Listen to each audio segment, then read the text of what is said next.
Hello viewers, कैसे हैं आप सब। आई होप सब बढ़िया होंगे। Welcome to cash pharma.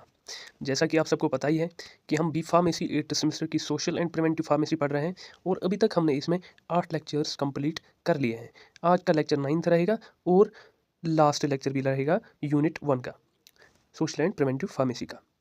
आपको पता ही होगा कि लास्ट लेक्चर में मैंने क्या क्या पढ़ाया था आपको, और आज के लेक्चर में हम देखेंगे आपके सिलेबस में दिया गया एक और topic, that is sociology and health. ठीक है। अब आज के लेक्चर में हम देखेंगे कि सोशियोलॉजिकल कंडीशंस क्या रहती हैं, सोशियोलॉजी किसे कहते हैं, सोशल लाइफ क्या होती है एक इंडिविजुअल की, और वो सोशियोलॉजी और सोशल लाइफ एक इंडिविजुअल के हेल्थ को कैसे इम्पैक्ट करती है, whether in the positive way और इन अ नेगेटिव वे। ठीक है, तो चलिए शुरू करते हैं। सबसे पहले यहाँ हम देखेंगे कि how social life impacts your health. How social life impacts your health. Social life क्या रहती है? सोशल लाइफ रहती है पूरे का पूरा आपका उठना बैठना, चाल चलन, सब कुछ। आप क्या करते हो, कहाँ जाते हो, किन लोगों से मिलते हो, आप किस सोसाइटी में रहते हो, आपकी फैमिली कंडीशंस कैसी हैं, आपके दोस्त कैसे हैं, आपका उठना बैठना कैसा है उनके साथ, आपके स्कूल आपके कॉलेज कैसे हैं, वहाँ पे कैसा माहौल है, कैसे इन्वायरमेंटल कंडीशंस हैं, सब कुछ सोशल लाइफ में आपके आते हैं। चाहे वो ऑफलाइन सोशल लाइफ हो या ऑनलाइन सोशल लाइफ। ठीक है, ये होती है आपकी सोशल लाइफ। अब ये सोशल लाइफ कैसे इम्पैक्ट करती है, कैसे इफेक्ट करती है, क्या असर रहता है इस सोशल लाइफ का आपके हेल्थ पे। ठीक है, ये हम डिस्कस करने वाले हैं आज। ठीक है, तो सबसे पहले देखेंगे हम हेल्थ सोशियोलॉजी क्या रहती है। ठीक है, हेल्थ सोशियोलॉजी और we can say sociological health क्या रहता है। ठीक है, सोशियोलॉजिकल हेल्थ हेल्थ सोशियोलॉजी क्या होती है? हेल्थ सोशियोलॉजी एक ब्रांच ऑफ सोशियोलॉजी है जो हमें बताता है कि interaction interaction between society and health. ठीक है, क्या इंट्रैक्शन, क्या रिलेशनशिप, कैसा रिश्ता है आपस में एक सोसाइटी का और हेल्थ का। ठीक है, ये हम किस में पढ़ते हैं? हेल्थ सोशियोलॉजी में। ठीक है, मतलब हम देखते हैं कि अगर एक सोसाइटी में हम फॉर एग्जांपल सर्टन कंडीशंस लेंगे, लिविंग कंडीशंस लेंगे, वो उस सोसाइटी के रहने वाले लोगों में उनके हेल्थ पे कैसा इंपैक्ट डालेगा। ठीक है, यहाँ तक आई होप आप समझ रहे होंगे। It discusses health and illness in relation to social institutions such as family, employment, school, etc. ठीक है, यहाँ पे हम क्या देखते हैं? हेल्थ सोशियोलॉजी में हम पढ़ते हैं कि आपकी हेल्थ, किसी पर्टिकुलर इंडिविजुअल की हेल्थ और इलनेस कैसे रिलेट करते हैं, कैसे जुड़े हुए होते हैं सोशल इंस्टीट्यूशंस के साथ या सोसाइटी के साथ। सोसाइटी में बहुत सारे इंस्टीट्यूशंस आते हैं, जैसे फैमिली भी एक सोशल इंस्टीट्यूशन है, मैंने पहले बोला।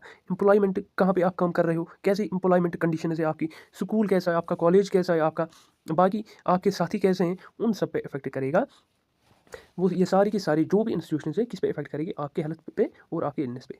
समझाने के लिए मैं यहाँ पे कहूँगा आपको, फॉर एग्जांपल फैमिली को ले लो, यहाँ पे फैमिली को ले लो। अगर फैमिली में आपकी कंडीशंस बढ़िया है, ठीक है, फैमिली कंडीशंस बढ़िया है, कोई भी टेंशन नहीं है घर में, कोई भी ऐसी वैसी दुविधा नहीं है घर में, तो समझ लो कि जो बच्चे होंगे उस घर के वो भी हेल्दी होंगे। सिंपल। अब और एक कंडीशन, अगर हम एक बच्चे को लेंगे जो एक अच्छी फैमिली से आता हो, जिनका माहौल घर में अच्छा हो, उसके जो उस बच्चे का जो नेचर होगा वो भी अच्छा ही होगा, उसका जो हेल्थ होगा वो भी अच्छा ही होगा। पॉजिटिव फैमिली होगी तो पॉजिटिव हेल्थ होगा। सिंपली फॉर एग्जांपल अगर मैं कहूँ कि अगर कोई फैमिली है, वो अच्छे डेली रूटीन्स फॉलो करते हैं, अच्छे उनके हेल्थ रूटीन्स हैं, अच्छे उनकी डाइट है, अच्छे उनके एक्सरसाइजेस हैं, सब कुछ उनका बेटर है, तो जो बच्चा होगा उसका भी हेल्थ बढ़िया होगा।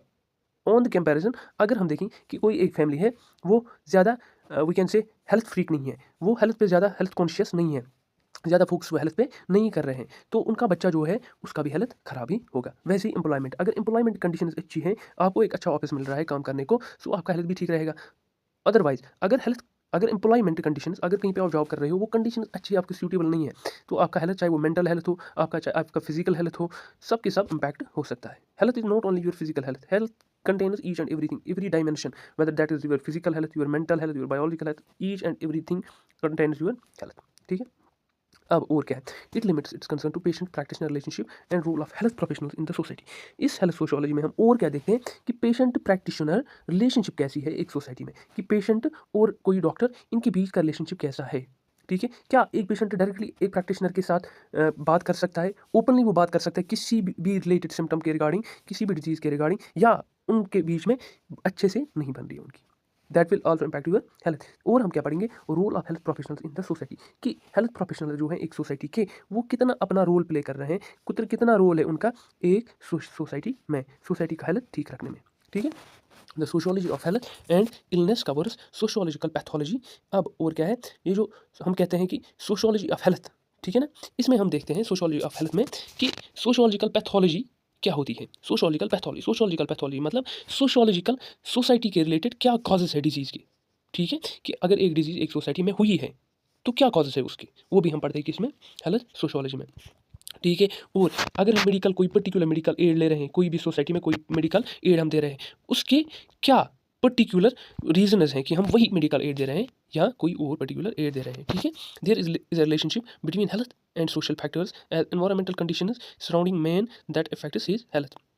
हम इसमें क्या पढ़ रहे हैं, हम और पढ़ते हैं कि रिलेशनशिप क्या रहती है between health and social factors, ठीक है। पहले भी मैंने यही बोला कि हम देखते हैं कि रिलेशनशिप क्या रहती है between health and social factors. Social factors मैंने अभी बहुत सारे बोले, ठीक है, कि आप जिस माहौल में रह रहे हो, आप जिस सोसाइटी में रह रहे हो, वहाँ की कंडीशन कैसी है, वहाँ का इंफ्रास्ट्रक्चर कैसा है, वहाँ की सफाई कैसी है, वहाँ की हेल्थ केयर सर्विसेज कैसी हैं, ठीक है, कितना शांत एरिया, ये सब चीज़ें इंपैक्ट करेंगी आपकी हेल्थ को, ठीक है। आई होप यहाँ तक आप समझ गए होंगे। अब देखते हैं socio cultural factors related to health and disease. देखिए, मैंने पहले वो बोला कि आप जिस सोसाइटी में रह रहे हो, आप जिस माहौल में रह रहे हो और आपका जो कल्चरल पैटर्न है, आप जिस कल्चर से बिलोंग करते हो, वो डायरेक्टली आपके हेल्थ पे इम्पैक्ट करते हैं, ठीक है। अगर आप एक अच्छी सोसाइटी में रह रहे हो, आपका हेल्थ भी अच्छा रहेगा, ठीक है। अगर आपके कल्चरल एक्टिविटीज़, आप एक अच्छे कल्चर से आते हैं, तो आपका हेल्थ भी डेफिनेटली अच्छा होगा एंड वाइस वर्सा, मतलब उसका उल्टा, गलत सोसाइटी से, अगर सोसाइटी में कोई प्रॉब्लम चल रही है, जिस समाज में आप प्रॉब्लम चल रही है, तो आपके हेल्थ पे वैसा ही इम्पैक्ट आएगा। सोसाइटी नॉट ओनली इंक्लूड्स, मैं क्या बोल रहा हूँ कि सोसाइटी का मतलब यहाँ पे ये नहीं है कि सिर्फ किस समाज या किस सोसाइटी में आप रह रहे हो, no, it is not like that, it is each and everything that includes the society. मतलब आपकी फैमिली भी, आपके दोस्त भी, आपके फ्रेंड्स भी, ठीक है, आपके कोलीग्स भी, ठीक है, आपकी कॉलेज भी जहाँ पढ़ रहे हो, सब कुछ इंक्लूड होता है सोसाइटी में, ठीक है। ये सब चीज़ें आपके हेल्थ पे इम्पैक्ट करते हैं, ठीक है। क्या बोल रहा हूँ मैं यहाँ पे, मैं बोल रहा हूँ कि स्प्रेड ऑफ डिजीज़ का जो फैलना होता है ना, बहुत ज़्यादा डिपेंड करता है किस पे, एक पर्टिकुलर इंडिविजुअल की सोशो इकोनॉमिक स्टेटस पे और किस पे, इथनिक, या वी कैन से इथनिसिटी उस इंडिविजुअल की, ट्रेडिशंस पे, बिलीफ्स पे और अदर कल्चरल फैक्टर्स पे उस पर्टिकुलर इंडिविजुअल की। अब समझो क्या मैं बोल रहा हूँ, ठीक है। मैं बोल रहा हूँ कि अगर कोई इंडिविजुअल हम लेते हैं, अब हम उसको एग्जामिन करते हैं, हम देखते हैं ये इंडिविजुअल किस सोशो इकोनॉमिक बैकग्राउंड से आता है, इसका सोशोलॉजिकल बैकग्राउंड क्या है, इसका इथनिक बैकग्राउंड क्या है, इसके ट्रेडिशंस कैसे हैं, इसके बिलीफ्स कैसे हैं, इसके कल्चर्स कैसे हैं, वो सारे के सारे चीज़ें एक एक करके इम्पैक्ट करेंगे आपके हेल्थ को और आपकी डिजीज़ को। मतलब अगर आप अच्छे अच्छे सोशो इकोनॉमिक बैकग्राउंड से आते हैं तो आपको डिजीज़ कम होंगी। अगर आपके ट्रेडिशंस अच्छे हैं, आपके बिलीफ्स अच्छे हैं, आपके कल्चरल ये जो ट्रेडिशंस होते हैं या वी कैन से कल्चर जो है आपका वो अच्छा है, तो हम कह सकते हैं कि डिजीज़ होने के चांसेस कम है आपको एंड वाइस वर्सा, ठीक है। अब देखो कुछ इंपॉर्टेंट सोशो कल्चरल फैक्टर्स हैं, कुछ इंपॉर्टेंट सोशो कल्चरल फैक्टर्स हैं जो आपके हेल्थ को कहीं ना कहीं इफेक्ट कर सकते हैं, ठीक है, जो कहीं ना कहीं आपके हेल्थ को इफेक्ट कर सकते हैं। देखिए सबसे पहले फैमिली, मैंने अभी बोला फैमिली कैसे आपके हेल्थ को इफेक्ट कर सकती है। देखिए फैमिली का जो है ना, फैमिली का सबसे बड़ा रोल आपकी फैमिली का रहता है आपके हेल्थ पे। कैसे, अगर कोई बच्चा एक अच्छी फैमिली से आता है, उसकी फैमिली में कंडीशंस अच्छे हैं, खाने पीने के जो भी वी कैन से हैबिट्स हैं वो अच्छे हैं, तो जो बच्चा होगा वो भी हेल्दी होगा। अगर कोई फैमिली जंक फूड का यूज़ कर रही है, उनमें लैक ऑफ एक्सरसाइज है, ठीक है, या फैमिली टेंशन है कुछ, तो वो जो बच्चा होगा उस पर भी वैसा ही इफेक्ट, उसके हेल्थ पे भी वैसा ही इफेक्ट आएगा। और अगर कोई बच्चा एक अच्छी वेल टू डू फैमिली से आ रहा है, वो हेल्थ कॉन्शियस फैमिली है ज़्यादा, वो एक्सरसाइज कॉन्शियस से ज़्यादा, वो एक्सरसाइज करते हैं, हेल्दी फूड खाते हैं, ये सब चीज़ें करते हैं, तो बच्चा भी जो होगा उसका हेल्थ भी अच्छा ही होगा। और दूसरा पीर्स मैंने आपके साथी किन लोगों के साथ आपका उठना बैठना है, ये सबसे ज़्यादा इफेक्ट करता है आपके हेल्थ को। अब आपके दोस्त कैसे हैं, आप जिन लोगों से मिलते हैं, जिन लोगों के साथ उठते बैठते हैं, जिन लोगों के साथ आपका चलना रहता है, वो लोग, उनका नेचर कैसा है, ठीक है, उनका नेचर कैसा है, ये भी इफेक्ट करेगा आपके हेल्थ को। कैसे, मान लो एक टीनेजर की एग्जांपल ले लो, एक टीनेजर जो है उसका हेल्थ सबसे ज़्यादा इम्पैक्ट होता है due to the influence of peers, we can say, जो साथी उसके साथ होते हैं, जहाँ जो उसके दोस्त रहते हैं, उनसे उसके हेल्थ पे ज़्यादा इम्पैक्ट आता है। क्यों, जो एक टीनेजर होता है वो वही चीज़ें सीखता है जो उसके आसपास में अगल बगल में होती रहती हैं।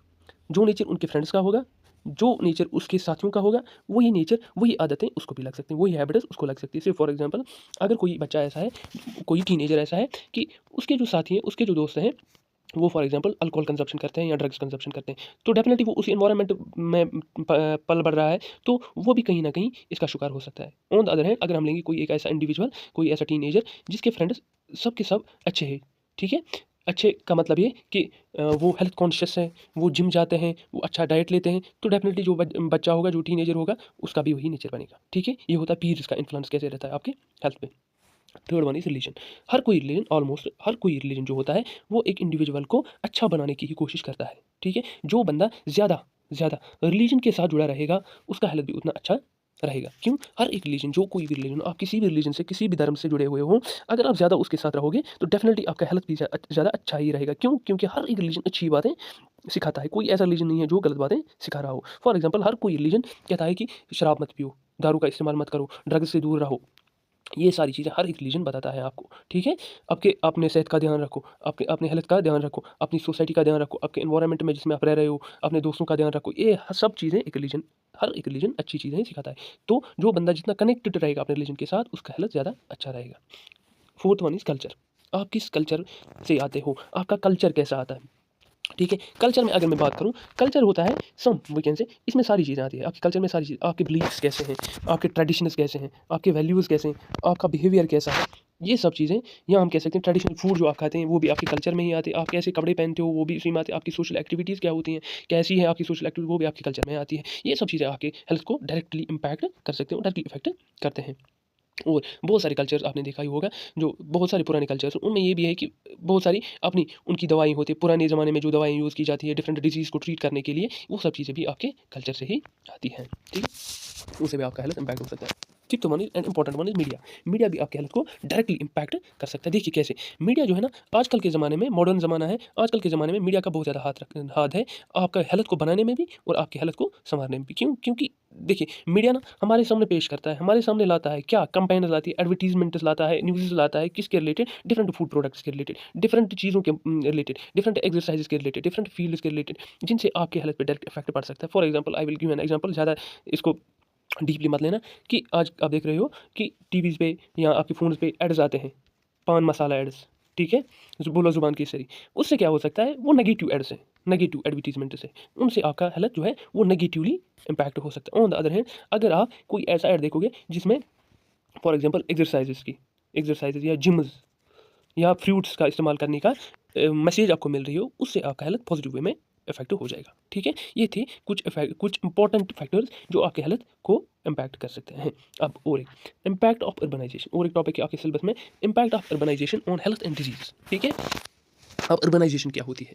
Urbanisation mean we can say simply कि लोगों का शिफ्ट होना गाँव से देहात, जो एरिया होते हैं वहाँ से जब लोग शिफ्ट हो जाएंगे टुवर्ड्स व्हाट, टुवर्ड्स सिटीज़। ये मैं एक बार फिर से रिपीट करना चाहता हूँ कि ट्रांसफॉर्मेशन, जो अर्बनाइजेशन है ना, इसको आप समझ लो कि ट्रांसफॉर्मेशन है। क्या है ट्रांसफॉर्मेशन? ये वो लोगों का शिफ्ट नहीं है कि मतलब एक जगह से उठेंगे और दूसरी जगह जाएंगे, नहीं। अर्बनाइजेशन होता है कि ट्रांसफॉर्मेशन, ठीक है। जो रूरल एरियाज़ हैं या जो विलेजेस हैं उनका ट्रांसफॉर्म होना इनटू अर्बन एरियाज, उनका सिटीज़ बनना, ठीक है। ये अर्बनाइजेशन कैसे आपके हेल्थ को इम्पैक्ट कर सकती है, यहाँ कैसे वो डिजीज़ को इम्पैक्ट कर सकती है, वो डिजीज़ को कैसे रोक सकते हैं या डिजीज़ को कैसे कॉज कर सकते हैं, ये सब चीज़ें आती है आपके अर्बनाइजेशन। देखिए हर एक चीज़ के अपने अपने फ़ायदे हैं और अपने अपने नुकसान हैं, ठीक है। फॉर एग्जांपल इसी अर्बनाइजेशन को ले लो, देखिए इसमें क्या है। हम सबको पता है कि ये जो अर्बन लाइफ स्टाइल्स होते हैं या जो लोग शहरों में ज़्यादा रहते हैं, आपने देखा ही होगा कि वो जो लोग रहते हैं उनको बहुत सारी फैसिलिटीज़ अवेलेबल रहती हैं, बहुत सारी अपॉर्चुनिटीज़ उनको मिलती हैं, ठीक है। कैसे? जैसे उनके पास अच्छा खासा एक हेल्थ केयर सर्विस अवेलेबल रहती है, ठीक है। और उनके पास बहुत सारी फैसिलिटीज़ रहती है, जॉब अपॉर्चुनिटीज़ ज़्यादा रहती है, हर एक जो फैसिलिटी रहती है उनके पास अच्छे खासे रहते हैं as compare to those people जो विलेजेस में रहते हैं, ठीक है। लेकिन इसके साथ साथ ये तो फ़ायदे हुए अर्बन सिटीज़ में रहने के फ़ायदे, लेकिन इसके साथ साथ बहुत सारे नेगेटिव इफेक्ट्स भी है जो उन लोगों के हेल्थ पे आते हैं। कैसे? जो लोग सिटीज़ में रहते हैं, आपको पता ही होगा, आपको बिल्कुल अगर मैं समझाऊँ बेसिक से, कि जो लोग गाँव में रहते हैं उनके पास हर एक चीज़, चाहे वो पानी हो, वाटर हो या एयर हो या और कोई भी चीज़, वो फ्रेशली प्रेजेंट होती है, उसमें कोई भी मिलावट नहीं होती, उसमें वो बिल्कुल एब्सोल्युटली नेचर से लिया गया होता है डायरेक्ट, एज़ कम्पेयर टू अगर हम देखेंगे फिर सिटीज़ में बहुत सारे बहुत सारे हैज़ार्ड्स होते हैं, बहुत सारे हैज़ार्ड्स होते हैं। जैसे आई विल से कि जो लोग सिटीज़ में रहते हैं, सिटीज़ का जो एयर होता है वो भी फ्रेश नहीं होता है, वहाँ का जो वाटर रहता है वो भी फ्रेश नहीं रहता है, वहाँ की जो वेजिटेबल्स वो लेते हैं वो तो गाँव से आती है, लेकिन वहाँ तक पहुँचने में उनमें भी मिलावट होती है। सब कुछ मतलब उसकी जो क्वालिटी रहती है वो डिटेरियोरेट हुई होती है। सिंपल। आई होप आप समझ रहे यहाँ पे होंगे कि मैं कहने की कोशिश क्या कर रहा हूँ। ठीक है, मतलब ये कि जो लोग गाँव में रहते हैं उनके पास एक अलग माहौल रहता है, उनके पास अलग खाने पीने की चीज़ें रहती हैं, उनके पास अलग पानी रहता है, उनके पास अलग हवा रहती है जो कि फ्रेश होती है एब्सोल्युटली। एज़ कम्पेयर अगर हम सिटीज़ में देखें वहाँ पे वैसी कंडीशंस नहीं होती। ठीक है, देखिए जो लोग सिटीज़ में रहते हैं ना उनको फेस करने पड़ते हैं बहुत सारे हेल्थ चैलेंज। ठीक है, जैसे रिलेटेड टू वाटर, वहाँ पे साफ़ नहीं रहता, एयर वहाँ पे साफ़ नहीं रहता, एनवायरमेंटल कंडीशन जो रहती है वहाँ पे वो भी साफ़ नहीं रहती है। सोशल वायलेंस ज़्यादा आप सिटीज़ में ही देखोगे, गाँव में तो वैसा कुछ होता ही नहीं है। सबस्टेंशियल हाउसिंग बहुत ज़्यादा डीप डेंस हाउसिंग रहती है, वहाँ पे क्राउडिंग होती है ज़्यादा लोगों की। ठीक है, और इनएडुकेट सैनिटेशन उतनी सफाई नहीं होती है जितनी कि गाँव में होती है। सॉलिड वेस्ट डिस्पोजल सर्विसेज रहती है वहाँ पे, गाँव में तो ऐसा कोई चीज़ होता ही नहीं। वेक्टर बॉर्न डिजीज़ जो नदी नाले रहते हैं सिटीज़ में उनसे भी ज़्यादा बीमारियाँ पैदा हो सकती हैं। और इंडस्ट्रियल वेस्ट जो होता है वो सिटीज़ में ही पाया जाता है, गाँव में तो नहीं होता है। मोटर व्हीकल ट्रैफिक ज़्यादा रहता है कहाँ पे, सिटीज़ में। स्ट्रेस ज़्यादा रहता है किन लोगों में, जो लोग सिटीज़ में रहते हैं। और अगर कुछ लोग अनएम्प्लॉयड हो या पुअर हो किसमें, सिटीज़ में, उन पे ज़्यादा स्ट्रेस रहता है। ठीक है, और आप देख सकते हो कि जो लोग सिटीज़ में रहते हैं उनमें अनहेल्दी डाइट ज़्यादा रहता है, वो ज़्यादा अनहेल्दी डाइट्स का इस्तेमाल करते हैं एज़ कम्पेयर टू जो लोग देहात में रहते हैं, गाँव में रहते हैं। क्यों? क्योंकि देहात में सब कुछ फ्रेश मिलता है, आप अपने खेत में जाते हो, वहाँ से कोई भी सब्ज़ी लेके आते हो, डायरेक्टली खाते हो। लेकिन वहीं अगर हम देखें कि जो सिटीज़ में लोग रहते हैं वो क्या करते हैं, वो फास्ट फूड्स का ज़्यादा इस्तेमाल करते हैं। और एक इंपॉर्टेंट चीज़ है, जो लोग गाँव में रहते हैं वो ज़्यादा फिजिकल एक्टिविटी करते हैं, व्हाइल एज़ जो लोग सिटीज़ में रहते हैं वो ज़्यादा इनएक्टिव रहते हैं। ठीक है, वो एक ही जगह पे सेडेंटरी लाइफ़स्टाइल होता है उनका। ठीक है, ऐसे ये सारी चीज़ें आपकी हेल्थ को इम्पैक्ट कर सकते हैं कि आपकी अर्बनाइजेशन जो है वो आपकी हेल्थ को कैसे इम्पैक्ट करती है। अब और एक इंपॉर्टेंट टॉपिक देखिए क्या है। इंपॉर्टेंट टॉपिक यहाँ पे ये है कि पुअर्टी एंड हेल्थ। और एक इंपॉर्टेंट टॉपिक आपके सिलेबस में दिया गया है कि पुअर्टी और हेल्थ इन दोनों के बीच में क्या रिलेशन है। गरीबी और हेल्थ इन दोनों के बीच में सिंपल है। अगर आप खुद भी सोचोगे ना कि पुअर्टी और हेल्थ का क्या रिलेशन होगा, तो डेफिनेटली उल्टा ही रिलेशन होगा। क्या? पुअर्टी का मतलब पहले क्या हुआ? पुअर्टी वैसी कंडीशन है, गरीबी उस कंडीशन को कहते हैं हम कि जिसमें एक बंदे के पास अच्छे खासे बिलोंगिंग्स नहीं हो। ठीक है, उसके पास अच्छा खासा मकान नहीं है, ज़मीनें नहीं है, बाकी प्रॉपर्टी नहीं है, पैसा नहीं है, इसको हम कहते हैं पुअर्टी। ठीक है, या हम ये कह सकते हैं कि वो जो बंदा है, जो गरीब बंदा है, उसके पास इतने सारे वो फैसिलिटीज़ नहीं है कि वो अच्छा खासा खाना, अच्छे कपड़े, अच्छा घर वो नहीं ले सकते। ठीक है, और जो बंदा गरीब होगा डेफिनेटली वो तो अच्छे स्कूल में भी नहीं पढ़ सकता, वो अच्छे उसके हेल्थ केयर वो फैसिलिटीज़ भी वो नहीं ले सकता। ठीक है, ये सब चीज़ें आती है पॉवर्टी में। ठीक है, और अब देखते हैं इन दोनों के बीच में क्या रिलेशन है। Poverty is major cause of ill health. Poverty is major cause of ill health. जो गरीब है ना, सबसे ज़्यादा बड़ी जो कॉज है वो इल हेल्थ की यही पॉवर्टी है। मतलब जो लोग गरीब रहते हैं ना, आपने देखा ही होगा कि उनमें ही ज़्यादा बीमारियाँ पाई जाती हैं। ठीक है, जो क्रॉनिक डिजीज़ ज़्यादा हैं उनमें ही ज़्यादा पाई जाती हैं। क्यों? क्योंकि एक तो उनके पास पैसे नहीं हैं, सबसे बड़ी बात। एक तो उनमें उनके पास पैसे नहीं हैं और उनके पास एजुकेशन नहीं रहती है कि एक पर्टिकुलर हम डिजीज़ से कैसे बचें या एक पर्टिकुलर डिजीज़ को कैसे ट्रीट करें। ये सारी चीज़ें उनकी हेल्थ को इम्पैक्ट करती हैं। ठीक है, अब जो गरीब लोग होते हैं ना, आपने देखा ही होगा, वो ज़्यादा यंग मरते हैं एज़ कम्पेयर टू वो लोग जिनके पास पैसा होता है। ठीक है, क्यों? क्योंकि उनके पास हर एक फैसिलिटी, अगर एक जो जिसके पास पैसा होगा, अमीर बंदा होगा, अगर उसको थोड़ा सा भी सर में भी दर्द आएगा ना, वो डेफिनेटली एक अच्छे खासे हेल्थ केयर के पास जाएगा, एक अच्छे खासे डॉक्टर के पास जाएगा, अच्छी खासी हेल्थ केयर फैसिलिटीज़ लेगा। वहीं पे अगर एक गरीब बंदा हो जिसके पास पैसा नहीं है, वो तो बड़ी बड़ी बीमारियों को भी टाल देता है कि चलो देखते हैं आगे। ठीक है, और और क्या, जो पुअर पीपल रहते हैं, गरीब पीपल रहते हैं, उनमें मैटरनल और चाइल्ड मोर्टेलिटी रेट ज़्यादा रहती है as compare to rich people. ठीक है, दे लिव इन एनवायरनमेंट में पुअर है। और जो गरीब लोग रहते हैं ना, डेफिनेटली वो जो जिस माहौल में रहते हैं ना, वो पुअर है जी, वहाँ पे उतनी सफाई भी नहीं होगी। ठीक है, अनसेफ वाटर होगा, अनसेफ एनवायरमेंटल कंडीशंस होंगी, उससे भी उनका हेल्थ जो है वो इम्पैक्ट होगा। ठीक है, पुअर पीपल है लो बॉडी रेजिस्टेंस। वो जो पुअर लोग रहते हैं उनके पास उतना डाइट भी अच्छा नहीं होता जिनसे उनकी इम्यूनिटी बढ़ेगी। सो वो मोर प्रून टू रहते हैं टू डिफरेंट इन्फेक्शंस। ठीक है, क्यों? क्योंकि उनके पास उतने financial conditions, sound financial conditions नहीं होते। ठीक है, और वो उतने अच्छे खासे हेल्थ केयर फैसिलिटीज़ नहीं ले पाते हैं, वो डॉक्टर कंसल्टेशन नहीं ले पाते हैं, उनके पास डायग्नोस्टिक टेस्ट के लिए पैसे नहीं होते, मेडिसिन क्वालिटी मेडिसिन के लिए उनके पास पैसे नहीं होते। ठीक है, अब और एक important topic that is hygiene and health. Hygiene and health. Hygiene mean simply अगर हम देखेंगे कि सफाई, साफ सफाई कैसी है। सब हाइजीन जो है ये वर्ड हाइजिया से लिया गया है, हाइजिया, हाइजिया का क्या मतलब रहता है? The goddess of health, cleanliness and sanitation. ठीक है, goddess of health, cleanliness and sanitation. Hygiene may be defined as a science of health and embrace all factors which contribute to healthful living. जो hygiene रहता है ना, ये basically क्या रहता है? Science of health and embraces. इसमें हम क्या देखते हैं कि सारे के सारे फैक्टर्स जो कि एक हेल्दी लिविंग के लिए इंपॉर्टेंट रहते हैं।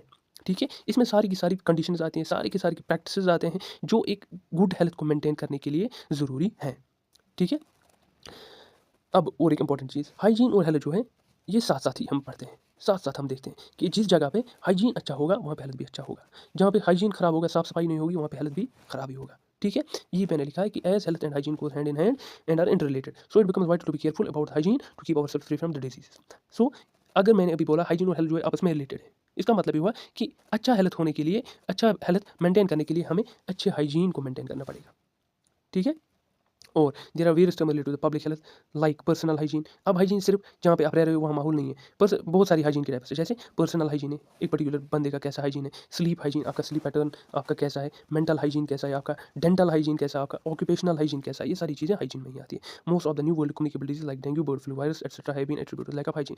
आजकल के ज़माने में हम जो भी डिजीज़ देख रहे हैं, मोस्ट इंपॉर्टेंटली जैसे कि डेंगू है, बर्ड फ्लू है, वायरस से अभी कोरोना वायरस आया था, या बाकी सारी चीज़ें। अब हम कोरोना वायरस की बात करें तो कोरोना वायरस में क्या बोला गया था कि ज़्यादा आप क्या करो, सफाई का ज़्यादा ख्याल रखो, आप जहाँ पे छींकते हो आप टिश्यूज़ का यूज़ करो, मास्क का यूज़ करो, आप ऐसे ही किसी भी जगह पे टच मत करो हाथ से। फिर और इम्पोर्टेंट क्या गया कहा गया था कि अपने हाथों से बार बार अपने मुंह को, अपने नाक को टच मत करो। ये सारी चीज़ें आपकी हाइजीन में आती है। ठीक है, अब और एक important personal hygiene and health care. अब कुछ हाइजीन कि कुछ टिप्स दिए गए हैं, कुछ वी कैन से मेजर्स दिए गए हैं जो कि आपके हेल्थ केयर या आपके हाइजीन के लिए इंपॉर्टेंट है। सबसे पहला है टेक बाथ रेगुलरली वंस और ट्वाइस एवरी डे। हमें चाहिए कि रोज़ दिन में या तो एक बार कम से कम या 2 बार हर दिन नहाएं। ठीक है, brush teeth after each meal. जब भी हम खाना खाएं, कोई भी खाना, उसके बाद अपने टीथ को ब्रश कीजिए। Wash the hair at least once और ट्वाइस वीक विद सोप। हमें चाहिए कि हमें अपने बाल एट लीस्ट एक बार या 2 बार हफ्ते में शैम्पू या सोप से, अच्छी क्वालिटी सोप से धोने चाहिए।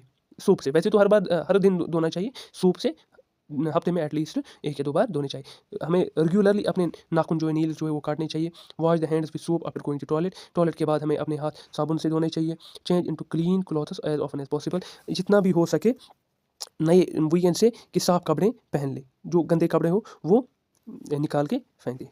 फेंकना नहीं है, बस निकालना है। ठीक है, और फिर उनको फिर से क्लीन करना है। और एक इंपॉर्टेंट चीज़, जब आप कपड़े धोते हो तो डू प्रेफर, ये प्रेफर करो कि जो कपड़े हैं उनको धूप में सुखाएं। क्यों? क्योंकि धूप से आती है यूवी रेज। ठीक है, आपके कपड़े में लगे लगे हो सकते हैं बहुत सारे जर्म्स, जो यूवी रेज आते हैं वो उन जर्म्स को किल करता है, एज़ कम्पेयर टू अभी जो मशीन ड्राइंग होती है, जो हम कपड़े मशीन में सुखाते हैं, उनमें वो नहीं होता है, क्योंकि उनमें यूवी रेज नहीं, तो जो उनमें जर्म्स होंगी वो वैसी की वैसी रह सकती हैं। अपनी आँखें एटलीस्ट डेली टैप वाटर से धोया करो। Clean nose at regular intervals. अपनी नाक जो है रेगुलर इंटरवल्स पे साफ किया करो। और एक इंपॉर्टेंट चीज़, जो आपका जेनिटल एरिया है वो मोर प्रोन रहता है टू डिफरेंट इन्फेक्शंस। क्यों? क्योंकि वहाँ पे टेम्परेचर कंडीशंस हाई रहती है और वहाँ पे मॉइस्चर प्रेजेंट रहता है ज़्यादा, तो वहाँ पे इन्फेक्शन होने के चांसेस ज़्यादा है। तो उसको एक्सट्रीमली क्लीन रखने की ज़्यादा कोशिश किया करो। ये सारी चीज़ें थी आपकी पर्सनल हाइजीन में और हेल्थ केयर में। आई होप आप ये सारी चीज़ें समझ चुके होंगे। अगर कहीं पे कोई भी कन्फ्यूजन रहा हो, do repeat the lecture once. अगर उसके बाद भी कहीं पे कोई भी इशू आ रहा हो तो कमेंट सेक्शन में प्लीज़ ज़रूर कह दीजिएगा। मिलते हैं किसी और लेक्चर में, तब तक के लिए goodbye. Do share and subscribe channel. Good bye.